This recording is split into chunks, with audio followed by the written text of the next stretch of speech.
आप अपने वर्डप्रेस के पोस्ट में व्यूज़ काउंट को ऐड कैसे कर सकते हैं, कैसे बता सकते हैं अपने व्यूअर्स को कि उनसे पहले उस पोस्ट को कितने और लोगों ने पढ़ा है और एटलीस्ट ओपन किया है। वेलकम फ्रेंड्स, मैं हूं तनुज पात्रा एंड स्वागत करता हूं आपका हमारे सीरीज़ में WordPress plugin development in Hindi for beginners के।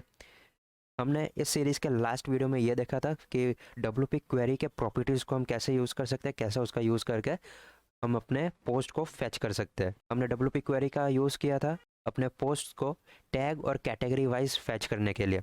अगर आपने उस वीडियो को नहीं देखा है तो मैं रेकमेंड करता हूँ कि पहले उस वीडियो को देख लीजिए। उसका लिंक आपको ऊपर कार्ड में अभी दिख रहा होगा। चलिए स्टार्ट करते हैं आज का वीडियो। आज के वीडियो में हम देखने वाले हैं कि हमारा जब भी कोई पोस्ट व्यू करेगा, एक इंक्रीमेंट होगा हमारे पोस्ट काउंट पे, व्यू काउंट पे। वो इंक्रीमेंट हम कैसे स्टोर करेंगे? हम व्यूज़ काउंट को अपने पोस्ट मेटा में स्टोर करेंगे। जैसे ही कोई पोस्ट ओपन होगा, पोस्ट मेटा में एक इंक्रीमेंट हो जाएगा और वो उसे दिख जाएगा। तो वो करने के लिए हम क्या कर सकते हैं? पहले तो मैं एक काम करता हूँ, हमारा जो पुराना कोड है हमारे यहाँ पे पोस्ट डिस्प्ले हो रहा है, तो मैं काम करता हूँ यहाँ पे जो नाम है उसको लिंक बना देता हूँ तो हम इजीली पोस्ट में आ जा सके। तो मैं एक एंकर टैग ले लूँगा यहाँ पे। अब हमें क्योंकि लिंक चाहिए तो उसके लिए होता है गेट द परमालिंक। चलिए गेट द परमालिंक आ गया, सेव करते हैं, चेक करते हैं क्या होता है। ओके, सब में लिंक लग गया है। क्यों लग गया है? क्योंकि हमने यहाँ पे ए को एंड नहीं किया है, सॉरी ए। चलिए लिंक आ गया, देखिए 5 में 5 का लिंक, 1 पे 1 का लिंक। ओके चलिए ठीक है। आज हमें मेनली इसी पेज का काम है। चलते अब हम देखते हैं कि कैसे हम वो इंक्रीमेंट करवाएंगे। तो मैं यहाँ पे एक ये करने वाला हूँ कि मैं यहाँ पे एक ऐड एक्शन करूँगा और ये एक्शन को मैं हमारे हेडर पे बाइंड करूँगा। तो उसके लिए हम लिख सकते हैं यहाँ पे W P head. Second argument हमारे फंक्शन का नाम, तो मैं दे देता हूँ फंक्शन हेड फन। चलिए जब भी हमारा हेडर लोड होगा ये एक्शन हमारा कॉल हो जाएगा। ये जो हमारा फंक्शन है वो कॉल कर देगा ये एक्शन। ठीक है, तो देखते हैं। यहाँ पे मैं एक काम करता हूँ, इको करवा देता हूँ हाई। ठीक है, चलिए देखते हैं। देखिए यहाँ पे ऊपर हमारा हाई आ रहा है। एक काम करते हैं, हाई को H1 में रैप कर देते हैं तो इजीली वो दिख जाएगा हमें। ठीक है, यहाँ पे देखिए हाई आ गया। लेकिन इसका प्रॉब्लम क्या है? ये जो हमारा एक्शन है ये हर बार कॉल हो जाएगा जब भी हमारा हेडर लोड होगा। यानी कि अगर कोई हमारे पेजेस को विजिट करता है तो भी ये कॉल हो जाएगा। जैसे मैं अगर यहाँ पे रिफ़्रेश करूँ, देखिए कॉल हो गया। ठीक है, ऐसा तो हमें करना नहीं है। अगर मैं दूसरे किसी पोस्ट में जाता हूँ तो भी ये कॉल हो रहा है, किसी दूसरे पेज में जाएंगे तो भी कॉल हो जाएगा। जैसे मैं यहाँ से होम निकाल देता हूँ, देखिए तो भी कॉल हो गया।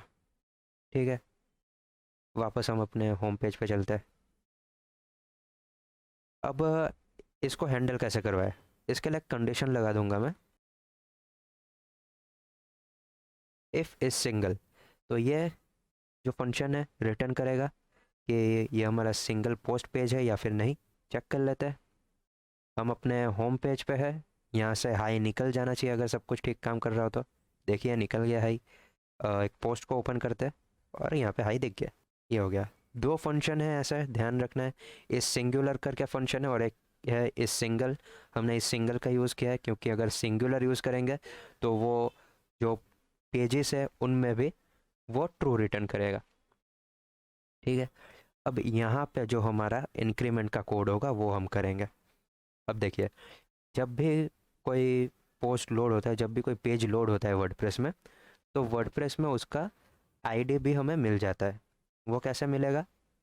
हमारे पास एक ग्लोबल वेरिएबल है, उसको भी एक काम करते हैं, इफ़ कंडीशन के अंदर ही रखते हैं पोस्ट। ठीक है, ये हमें क्या करेगा? जो भी पोस्ट लोड हुआ है, पोस्ट यानी कि वर्डप्रेस में पेज हो, कोई अटैचमेंट हो या फिर कोई ब्लॉग पोस्ट हो, सारी चीज़ें वर्डप्रेस के लिए पोस्ट ही होती है। तो अगर सिंगुलर भी लोड होता है, मतलब कोई पेज लोड होता है या फिर कोई अटैचमेंट लोड होता है, तो भी वो एक पोस्ट है। हमने क्योंकि यहाँ पे कंडीशन लगा दिया है सिंगल, तो वो सिर्फ पोस्ट पे काम करेगा, जो एक्चुअल ब्लॉग पोस्ट है उन पे काम करेगा। ठीक है, यहाँ पे मैं आपको इको करके दिखा देता हूँ कि डॉलर पोस्ट में हमारे पास यहाँ पे आईडी आ रहा है कि नहीं। यहाँ पे तो कुछ नहीं दिखेगा। प्रॉपर्टीज में जाता है, यहाँ पे देखिए 1 आ गया। प्रॉपर्टी 1 को ओपन करते हैं, देखिए 43 आ गया। ठीक है, प्रॉपर्टी 3 47, जो भी पोस्ट है उसकी आईडी हमें यहाँ पे मिल रही है। चलिए, ये आ गया हमारे पास पोस्ट की आईडी। तो अब इसका यूज़ करके हमें जो व्यू काउंट है उसको WP मेटा टेबल में स्टोर करना है। वो हम कैसे करेंगे? हम सिंपली यहाँ पे एक फंक्शन का यूज़ करेंगे, ऐड पोस्ट मेटा। इसमें जो पहला आर्गुमेंट है वो आपका है पोस्ट आईडी, जो दूसरा आर्गुमेंट है वो है आपका मेटा की। आप इसको क्या बोलना चाहते हैं, तो मैं बोल देता हूँ व्यूज़। और जो थर्ड आर्गुमेंट है वो है आपका वैल्यू। अब देखिए, अगर मैं वैल्यू यहाँ पे कुछ स्टैटिक पास कर देता हूँ तो ये तो हर बार वही हो जाएगा। ठीक है, तो ऐसा तो होना नहीं चाहिए। और एक और चीज़ है, अगर मैं यहाँ पे ऐड पोस्ट मेटा लिखता हूँ तो हर बार जब भी हमारा हेडर लोड होगा, जब भी हमारा पोस्ट लोड होगा, तब भी वो ऐड करने जाएगा। ये भी नहीं होना चाहिए, क्योंकि एक बार ऐड हो जाए उसके बाद तो अपडेट होता है ना क्वेरी। तो उसके लिए हम कंडीशन लगाएंगे, हम चेक करेंगे अगर ये व्यूज़ जो है एग्जिस्ट करता है कि नहीं। तो उसके लिए हम क्या कर सकते हैं, मैं यहाँ पे ऊपर लिखूंगा इफ़ गेट पोस्ट मेटा में 3 आर्ग्यूमेंट होता है, तीसरा ऑप्शनल होता है, लेकिन वो हमें पास करना पड़ेगा। क्यों करना पड़ेगा वो एक बार देख लेते हैं। तो फर्स्ट आर्ग्यूमेंट ऑब्वियसली हमारा पोस्ट आईडी, उसके बाद हमारा की व्यूज़, उसके बाद हम पास करेंगे ट्रू। ये क्या है? तो ये जो गेट पोस्ट मेटा है ये एक एरे पास करता है। अगर हम यहाँ पे कुछ पास ना करें, बाय डिफ़ॉल्ट वो फॉल्स रहता है। वो जो पोस्ट मेटा है उसका एरे पास करता है। अगर हम यहाँ पे ट्रू कर देते हैं तो जो पोस्ट मेटा है उसका वैल्यू वो पास करता है। यहाँ पे हमने ट्रू बोला है। अगर ये वैल्यू मतलब ये जो की है अगर पोस्ट मेटा टेबल में एग्जिस्ट करता होगा इस पोस्ट आईडी के साथ, तो ये कोई ना कोई एक पॉजिटिव वैल्यू रिटर्न करेगा, क्योंकि हम उसमें नंबर्स रखने वाले हैं। तो ऑब्वियस है कि उसमें इंक्रीमेंट होकर वो पॉजिटिव नंबर रहेगा। अब व्यूज़ आपके नेगेटिव में तो जाने नहीं वाले। अगर ये की नहीं मिलता है तब वो क्या करेगा, तब वो रिटर्न करेगा ब्लैंक। ठीक है, अगर ये की एग्जिस्ट करता है तो उसका वैल्यू रिटर्न करेगा। अगर ये की इस पोस्ट आईडी के साथ एग्जिस्ट नहीं करता है तो वो ब्लैंक एक स्ट्रिंग रिटर्न करेगा। ठीक है, तो हमें चेक करना है, अगर वो ब्लैंक रिटर्न करता है तो हमें इसको ऐड करवाना है। हाँ, इसको मैं कट करके यहाँ पे अंडर डाल देता हूँ। ठीक है, अगर पोस्ट मेटा में ये ब्लैंक स्ट्रिंग रिटर्न करता है, इसका मतलब यह है कि हमें पोस्ट मेटा, यहाँ पे गलती हो गई मेरी, पोस्ट ऐड पोस्ट मेटा हमें करना है। अगर वो ब्लैंक रिटर्न नहीं करता है एल्स, तो हमें करना है अपडेट पोस्ट मेटा। ठीक है, तो इसको कॉपी करता है। पहला आर्ग्यूमेंट आपका पोस्ट का आईडी, दूसरा आर्ग्यूमेंट आपका की, और तीसरा आर्ग्यूमेंट आपका जो नया व्यू है वो। तो वो कैसे करेंगे, तो ले लेते व्यूज़। व्यूज़ को हम फैच करवा लेंगे, फिर से हम गेट पोस्ट को ही यहाँ पे कॉल कर लेते हैं। एक काम ये कर सकते हैं, मैं इस लाइन को यहाँ पे लिख देता हूँ और इस इको को हटा देता है क्योंकि इसकी अभी ज़रूरत नहीं है हमें। और इस व्यूज़ को मैं यहाँ लिख देता हूँ।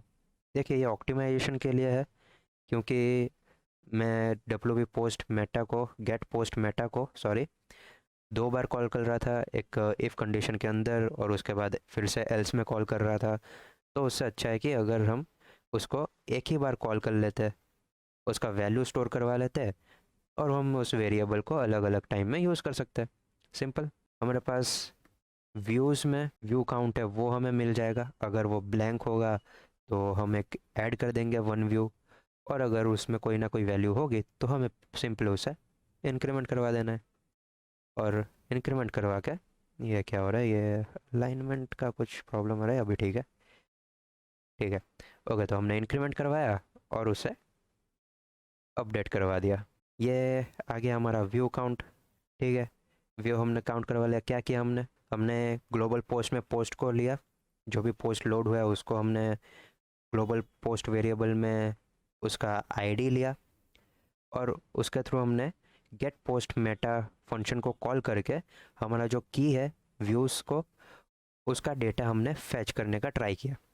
अगर इस पोस्ट आईडी में ये की मिल जाता है तो उसकी वैल्यू रिटर्न करेगा, अगर नहीं मिलता है तो वो ब्लैंक रिटर्न करेगा। फिर हमने उस वेरिएबल को चेक करवा लिया, अगर वो ब्लैंक है इसका मतलब है कि ये की और ये पोस्ट आईडी अभी तक ऐड नहीं हुए हैं, तो हमें पोस्ट मेटा टेबल में इस पोस्ट आईडी पे ये की ऐड करनी है 1 के साथ। ये जो है ये वैल्यू है आपके इस आईडी में, इस की में आपको कौन सी वैल्यू स्टोर करनी है। ठीक है, अगर उसे कोई वैल्यू मिल जाती है तो इफ़ ब्लॉक को छोड़ के वो एल्स में जाएगा, उस वैल्यू को इंक्रीमेंट करेगा और करेगा अपडेट पोस्ट मेटा। ठीक है, वैल्यू को अपडेट करके हम उसे स्टोर करवा देंगे। चलिए, ये हो गया। अब हमें इस वैल्यू को देखना भी पड़ेगा ना कि ये अपडेट हुआ कि नहीं। तो मैं एक काम करता हूँ, यहाँ पे आते हैं, यहाँ पे एकदम लास्ट में इको करवा देता हूँ इसको वापस से। क्या करेंगे, पहले हम जो गेट पोस्ट मेटा कॉल कर रहे थे उससे पुरानी वैल्यू फैच हो रही थी, यहाँ पे वो अपडेट होगा या तो ऐड होगा, उसके बाद हम इसको वापस से कॉल करवा रहे हैं, तो हमारे पास नई वैल्यू यहाँ पे आ जाएगी। ठीक है, चलिए एक बार रिफ़्रेश करके देखते हैं, यहाँ पे कुछ तो आना चाहिए, देखते हैं। देखिए यहाँ पे 1 आ गया। एक बार वापस से रिफ़्रेश करते हैं, 2 आ गया। ठीक है, वापस से रिफ़्रेश करके देखते हैं, 3 आ गया। एक बार अब बैक चलते हैं, होम पेज को रिफ़्रेश करते हैं, किसी में कुछ भी अपडेट नहीं होना चाहिए। अब प्रॉपर्टी 3 को ओपन करते हैं, देखिए यहाँ पे एक व्यू आ गया प्रॉपर्टी 3 में। 4 को भी ओपन करके देख लेते हैं, एक व्यू आ गया। अब आप ये बोलेंगे यार ये तो गलत है, मैं तो यहाँ पे पेज को रिफ़्रेश करूँगा तो भी व्यू बढ़ता जा रहा है। अब देखिए, बात ऐसी है कि जो ये काउंट्स होते हैं, जनरली हम जो वेबसाइट्स पे देखते हैं कि अ, इतने व्यूज़ है या फिर इतने लोग अभी इस पोस्ट को पढ़ रहे हैं, वो जो होता है ना वो प्लगइन के थ्रू एक डेमो कंटेंट होता है, डेमो नंबर होता है, रैंडम नंबर जनरेट होकर वहाँ पे दिखता है। तो आप तो फिर भी थोड़ा ज़्यादा रियलिस्टिक काम कर रहे हैं, देख रहे हैं कि कितने यूज़र्स है। अगर कोई यूज़र आपके पेज को रिलोड कर देता है तो भी अब उसमें आप क्या कर सकते हैं, आपका काउंट बढ़ जाएगा एक। लेकिन अगर आपको सही में यूज़र के हिसाब से उसको काउंट को बढ़ाना है, देखना है, अगर यूज़र एजेंट, यूज़र का जो आईपी एड्रेस है वो अगर डिफरेंट आता है तो ही आपको उसे काउंट करना है, यूनिक यूज़र्स को काउंट करना है। तो वो चीज़ आप हम पीएचपी से नहीं कर सकते, क्योंकि वर्डप्रेस और पीएचपी का ही वर्जन है। तो पीएचपी वर्डप्रेस सॉरी पीएचपी का वर्जन नहीं है, उसका फ्रेमवर्क है। लेकिन basically PHP server side language है, और सर्वर में आप सर्वर का आईपी गेट कर सकते हैं, क्लाइंट का नहीं। क्लाइंट के लिए आपको जावास्क्रिप्ट की ज़रूरत पड़ेगी। जावास्क्रिप्ट में आप क्लाइंट का आईपी गेट करवाएंगे, उसको स्टोर करवाएंगे, वो सिर्फ फिर आपके जावास्क्रिप्ट में आ जाएगा, और उसको स्टोर करवाने के लिए फिर एजेक्स कॉल करना पड़ेगा। ठीक है, तो आज के वीडियो में वो हम नहीं देखेंगे, हम आगे आने वाले वीडियोस में एजेक्स कॉल कैसे करते हैं वो भी देखने ही वाले हैं। तो उसमें हम वो देख लेंगे कि एजेक्स कॉल कैसे करते हैं और एजेक्स के हिसाब से आप कैसे स्टोर करवा सकते हैं। कि ये कर लेते हैं, यहाँ पे तो मैं हेडर में प्रिंट करवा रहा हूँ, मुझे सिर्फ अगर यहाँ पे कहीं पे प्रिंट करवाना हो तो सिंपली आप क्या कर सकते हैं, शॉर्ट कोड बना सकते हैं। ठीक है, अलग से एक शॉर्ट कोड बना लेंगे। अब मैं चलता हूँ यहाँ पे,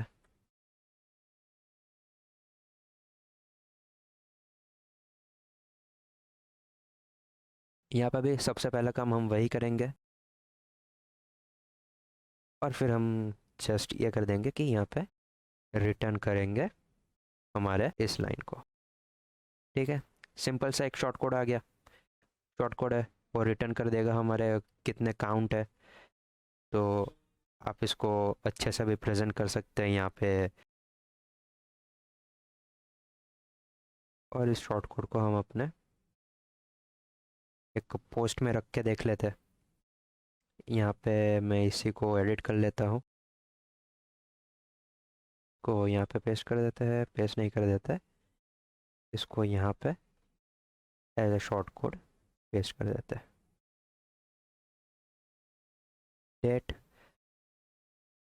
व्यू करते हैं, देखिए टोटल व्यूज़ 1 2, ये ऐसा चलता रहेगा। ये हो गया हमारे सिंगल पोस्ट पेज के बाद हमने वहाँ पे इसको ऐड कर दिया। बाकी अगर अब हमें हमारे होम पेज पे व्यूज़ वाइज उसको करना हो फैच, तो वो हम कैसे करेंगे? मैं यहाँ पे चलूँगा, हमारे जो फैच हो रहा था, हमारा जो क्वेरी का जो आर्ग्यूमेंट है, मैं वहाँ चलूँगा। फ़िलहाल के लिए इस टेक्सोनॉमी को मैं यहाँ पे हटा दूँगा और यहाँ पे मैं लिखूँगा Meta query. Same text query जैसा मेटा क्वेरी, इसमें भी एरे ऑफ एरेज जाएंगे। एरे, यहाँ पे हमारे पास पहली चीज़ है की, तो की हमने क्या दिया था?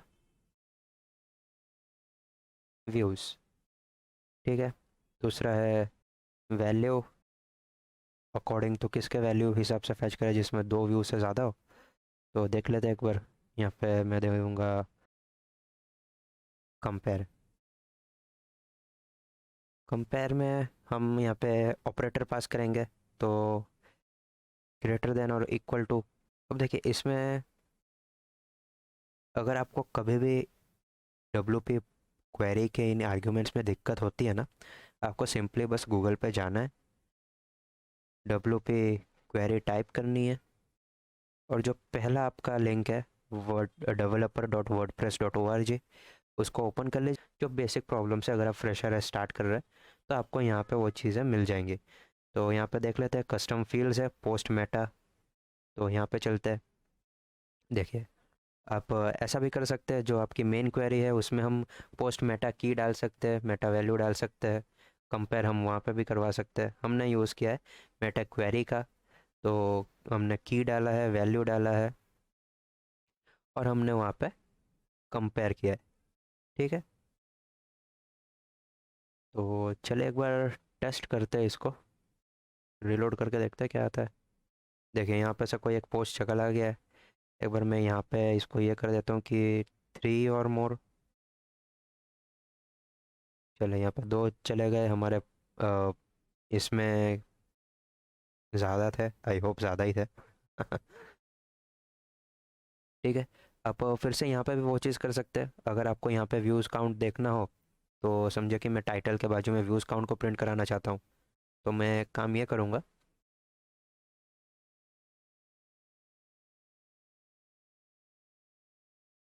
अरे हमने आईडी तो पास की ही नहीं, तो आईडी कैसे गेट करेंगे यहाँ पे? तो सिंपल, एक और फंक्शन यूज़ करेंगे हम।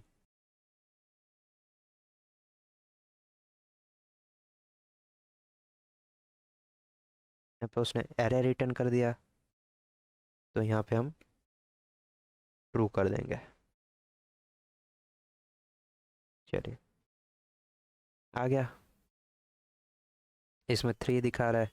एक बार हम इसको विज़िट करके देखते हैं। देखिए हमने यहाँ पे ओपन कर लिया, तो एक बार इसको रिलोड करते हैं, देखते क्या आता है। 4 हो गया यहाँ पे, देखिए सही चल रहा है एकदम।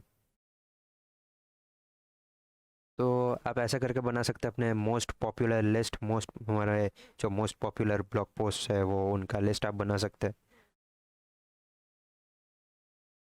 आप ये सेम चीज़ बिना मेटा क्वेरी के भी कर सकते थे। वो कैसे? मैं एक बार यहाँ से इस पूरी चीज़ को निकाल देता हूँ, ठीक है। यहाँ पे आते हैं, मेटा की हमें यूज़ करनी है, कौन से की थी? तो व्यूज़।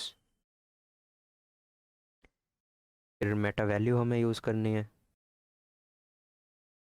मेटा वैल्यू हम दे देते 3। और सेम हमारे पास यहाँ पे को यहाँ पे जाना है, देख लेना है क्या है, तो मेटा कंपेयर, ठीक है। मेटा कंपेयर दे देते हैं यहाँ पे, ग्रेटर देन इक्वल टू। चलिए एक बार टेस्ट करते हैं काम कर रहा है कि नहीं, एक बार चेक करते हैं क्या हो रहा है यहाँ पे।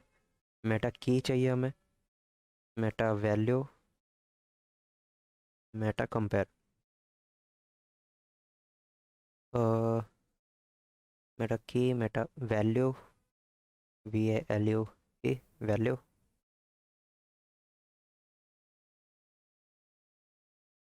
देखिए आ गया। यह सब काफ़ी सारे चीज़ों को हम निकाल सकते हैं, जैसे इसको हम निकाल देते हैं यहाँ पे, तो ये कर देते हैं। और हम दूसरा एक और चीज़ कर सकते हैं, ऑर्डर करवा सकते हैं, ऑर्डर बाई। ऑर्डर बाई हम बोल सकते हैं कि मेटा वैल्यू और ऑर्डर डिसेंडिंग। ठीक है, चल के टेस्ट करते हैं। अभी भी एक ही आ रहा है, क्यों? हमने यहाँ पे ये पास किया हुआ है। काम करते हैं, इन सब चीज़ों को निकाल देते हैं। अब देखते हैं क्या आता है। देखिए 4221। अब अगर मैं इस वन में एक और ऐड करवा देता हूँ, मैं इसको विज़िट करता हूँ यहाँ पे 3 हो गया। यहाँ पे जाके इसको रिलोड करते हैं।